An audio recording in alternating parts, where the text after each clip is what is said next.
Hello, this is Adam Alasdair again, and I'm adding this to a number of videos that I've already done for YouTube, talking about weaponry in the zombie apocalypse. Today I'd like to talk about improvised weapons a little bit, and I'd like to talk about spears, specifically this, which I made as a sort of model for the technology behind it, I suppose.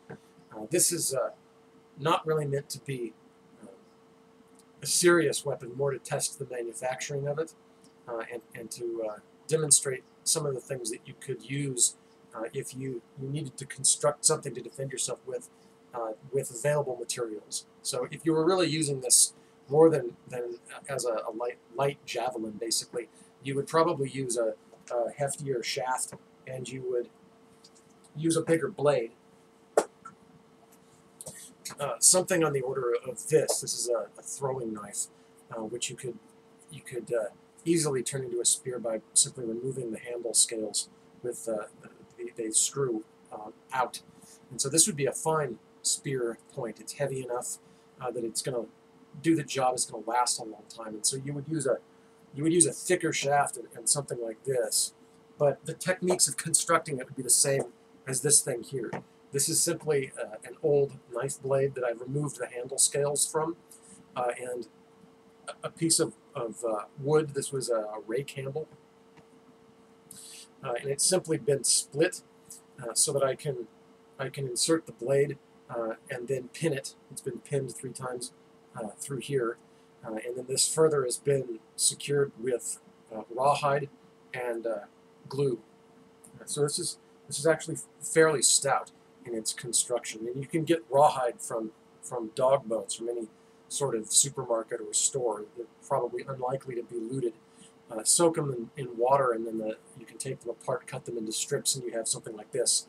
Once it hardens, as it dries, it's going to add more strength to the shaft where the blade and the shaft connect.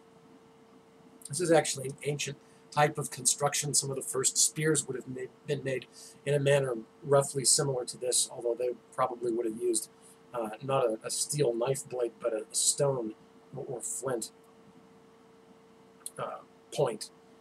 So this is sort of a ghetto-fied modern take on ancient spears, and this would work, especially if it was made stoutly, more stoutly than this. This would be a fine weapon to use against zombies. It gives you reach.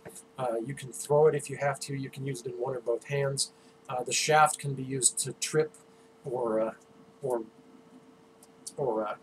bash in its own right. You can use it to block or gag a zombie so that you can push it back.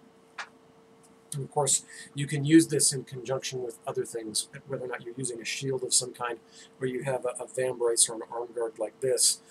If you absolutely have to, you can allow your zombie to brush up against you or even chomp on this while you thrust into its head. So taken together, this is actually a weapon system that would be relatively effective against zombies.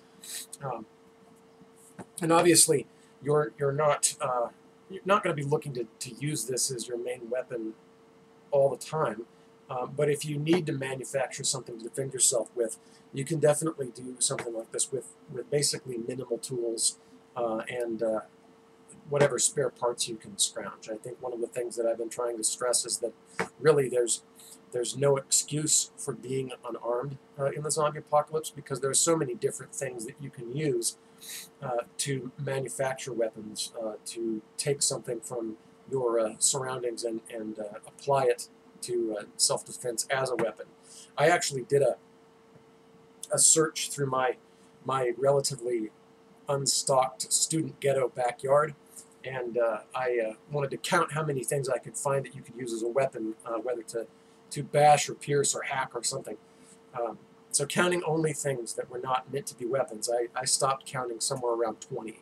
And that's just my relatively wrecked backyard. So in an apocalyptic scenario where you have access to more or less everybody's backyard, you should be able to find or manufacture some tool that you can use to defend yourself.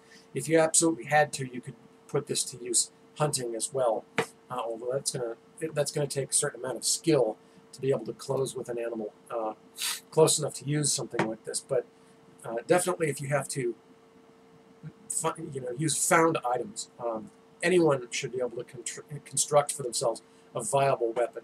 There's no excuse for going around thinking that you're going to have to fight zombies with just your hands. There's a multitude of different items that can be put to use. This particular thing wouldn't probably last that long due to the force that you're going to be imparting to this joint here, even though it is pinned and glued and secured with rawhide. But in a pinch, this would be a viable weapon, and certainly this is a lot better than saying, well, I just have a pocket knife, I'll use that. A little pocket knife, as in, say, Andrea from The Walking Dead. Random other characters in that show have been shown using something that's a little more than a pocket knife, something like this. And this is definitely a sort of last resort type of thing. But even something as simple as this is going to give you a number of options that the pocket knife doesn't have. You can stay a certain distance away from the zombie while you use something like this. And like I said, you can throw it if you absolutely have to. In the apocalypse, you're going to want to use your brain and apply that to the problem, and you should be a lot better off than simply having to rely on a gun that you may or may not be able to find, or a sword that you may or may not be able to find. You should always be able to construct something or use something as a weapon. And so there you have it. Spears in the zombie apocalypse. There's a reason why the spear, humble as it is, was used as a weapon for millennia. It's because they are easy to make, effective, and the materials you need to make them are readily available. Thank you.